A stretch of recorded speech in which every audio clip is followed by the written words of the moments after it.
Hi friends, ನಮಸ್ಕಾರ ಎಲ್ಲರಿಗೂ. ನನ್ನ ಚಾನಲ್ಗೆ ನಿಮಗೆಲ್ಲರಿಗೂ ಸ್ವಾಗತ. ಹೋಟೆಲ್ಗಿಂತಲೇ ರುಚಿಯಾದ ಎಗ್ ಬುರ್ಜಿ ಮನೆಯಲ್ಲೇ ಮಾಡ್ಬೋದು. ಆದರೆ ಕೊನೆಯಲ್ಲಿ ಹೇಳುವ ಒಂದು ಟ್ರಿಕ್ ಮಾತ್ರ ಮಿಸ್ ಮಾಡಬೇಡಿ. ಸೊ ಹಾಗಾದರೆ ನೀವೇನು ಮಾಡಬೇಕು, ವಿಡಿಯೋನ ಕೊನೆ ತನಕ ನೋಡಬೇಕು, ಸ್ಕಿಪ್ ಮಾಡಿದೆ. ಬನ್ನಿ ಹಾಗಿದ್ರೆ ವಿಡಿಯೋನ ಸ್ಟಾರ್ಟ್ ಮಾಡೋಣ. ಇಲ್ಲಿ ಒಂದು ಬಾಣಲೆಗೆ ನಾನು ಎಣ್ಣೆ ಹಾಕೋತಾ ಇದ್ದೀನಿ. ಅದಕ್ಕೆ ನಾನಿಲ್ಲಿ 3 ದೊಡ್ಡ ಈರುಳ್ಳಿನ ತೊಗೊಂಡಿದ್ದೀನಿ, ಸಣ್ಣದಾಗಿ ಹೆಚ್ಕೊಂಡಿದ್ದೀನಿ.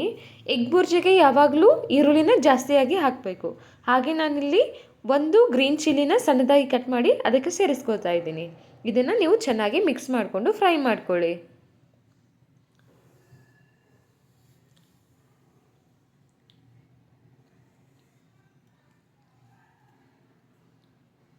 ನಾವು ಯಾವುದೇ ರೆಸಿಪಿ ಮಾಡುವಾಗಲೂ ಅದು ಹಸಿ ವಾಸನೆ ಹೋಗೋವರೆಗೂ ಚೆನ್ನಾಗಿ ಫ್ರೈ ಮಾಡ್ಕೋಬೇಕು.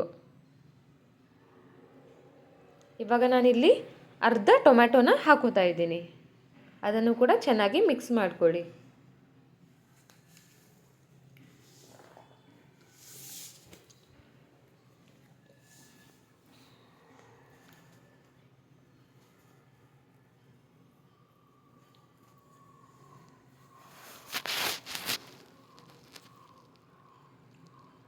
ಇವಾಗ ನಾನಿಲ್ಲಿ ಲಿಡ್ನ ಕವರ್ ಮಾಡಿ 1 to 3 ಮಿನಿಟ್ಸ್ ಅದನ್ನು ಚೆನ್ನಾಗಿ ಬೇಯಿಸ್ಕೊತೀನಿ. ಇದಕ್ಕೆ ನಾನಿವಾಗ ಸಾಲ್ಟ್ ಹಾಕೋತಾ ಇದ್ದೀನಿ.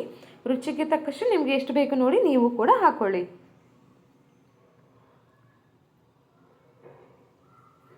ನೀವು ಕೂಡ ಎಗ್ ಬುರ್ಜಿಗೆ ಯಾವಾಗಲೂ ಸ್ವಲ್ಪ ಜಾಸ್ತಿನೇ ಈರುಳ್ಳಿ ಹಾಕ್ಕೊಳ್ಳಿ.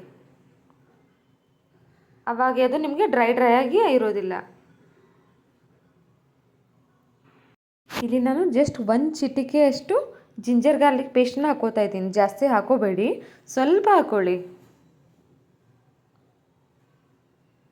ಅದನ್ನು ಚೆನ್ನಾಗಿ ಫ್ರೈ ಮಾಡ್ಕೊಳ್ಳಿ, ಹಸಿ ವಾಸನೆ ಎಲ್ಲ ಹೋಗೋವರೆಗೂ.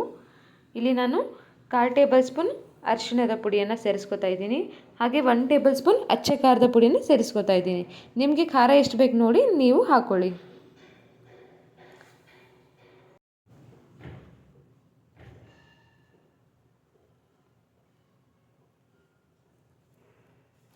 ಸಣ್ಣ ಉರಿಯಲ್ಲಿ ಇಟ್ಕೊಂಡು ಬೇಯಿಸ್ಕೊಳ್ಳಿ. ಇಲ್ಲಿ ನಾನು 1 ಚಿಟಿಕೆಯಷ್ಟು ಧನಿಯಾ ಪೌಡರ್ ಹಾಗೆ 1 ಚಿಟಿಕೆಯಷ್ಟು ಗರಂ ಮಸಾಲ ಪೌಡರ್ನ ಹಾಕೋತಾ ಇದ್ದೀನಿ. ಅದನ್ನು ಕೂಡ ಹಾಕ್ಕೊಂಡು ಚೆನ್ನಾಗಿ ಮಿಕ್ಸ್ ಮಾಡ್ಕೊಳ್ಳಿ. ಜಾಸ್ತಿ ಮಸಾಲೆ ಪೌಡ್ರ್ ಎಲ್ಲ ಹಾಕ್ಕೊಳ್ಬೇಡಿ, ಇಲ್ಲಾಂದರೆ ಬರೀ ಅದರದ್ದೇ ಸ್ಮೆಲ್ ಆಗುತ್ತೆ.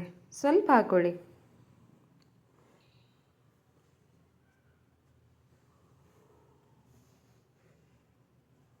ಇವಾಗ ನೋಡಿ ಇದು ಸರಿಯಾಗಿ ಬೆಂದಿದೆ, ಎಣ್ಣೆಯೆಲ್ಲ ಹೇಗೆ ಬಿಟ್ಕೊಂಡಿದೆ. ಇಲ್ಲಿ ನಾನು 3 ಎಗ್ನ ತೊಗೊಂಡಿದ್ದೀನಿ, ಅದನ್ನು ಚೆನ್ನಾಗಿ ಬೀಟ್ ಮಾಡ್ಕೊಂಡಿದ್ದೀನಿ. ಅದನ್ನು ಕೂಡ ಮಸಾಲೆಗೆ ಸೇರಿಸ್ಕೊಂಡು ಚೆನ್ನಾಗಿ ಮಿಕ್ಸ್ ಮಾಡ್ಕೊಳ್ಳಿ.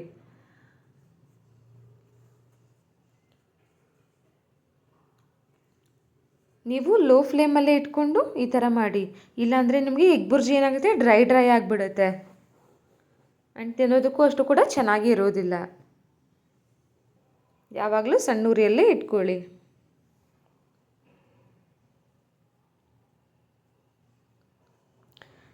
ಈ ಥರ ಸಿಂಪಲ್ ಆಗಿರುವಂಥ ಎಗ್ ಬುರ್ಜಿ ನೀವು ಕೂಡ ನಿಮ್ಮ ಮನೇಲಿ ಟ್ರೈ ಮಾಡಿ.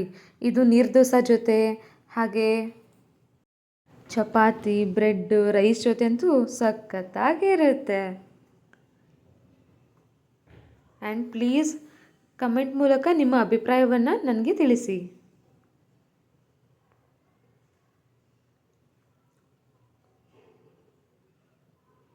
ನೋಡಿ ಇವಾಗ ಹೋಟೆಲ್ ಸ್ಟೈಲ್ ಎಗ್ ಬುರ್ಜಿ ರೆಡಿಯಾಗಿದೆ. ಈ ವಿಡಿಯೋ ನಿಮಗೆ ಇಷ್ಟವಾಗಿದ್ದರೆ ಲೈಕ್ ಮಾಡಿ, ಶೇರ್ ಮಾಡಿ ಆ್ಯಂಡ್ ಸಬ್ಸ್ಕ್ರೈಬ್ ಮಾಡೋದನ್ನು ಮಾತ್ರ ಮರೆಯಬೇಡಿ. ಆ್ಯಂಡ್ ಬರೀ ವಿಡಿಯೋ ನೀವಷ್ಟೇ ನೋಡೋದಲ್ಲ, ಬೇರೆಯವ್ರಿಗೂ ಕೂಡ ಶೇರ್ ಮಾಡಿ. ಮತ್ತೆ ಮುಂದಿನ ವಿಡಿಯೋದಲ್ಲಿ ಸಿಗೋಣ. ನಮಸ್ಕಾರ.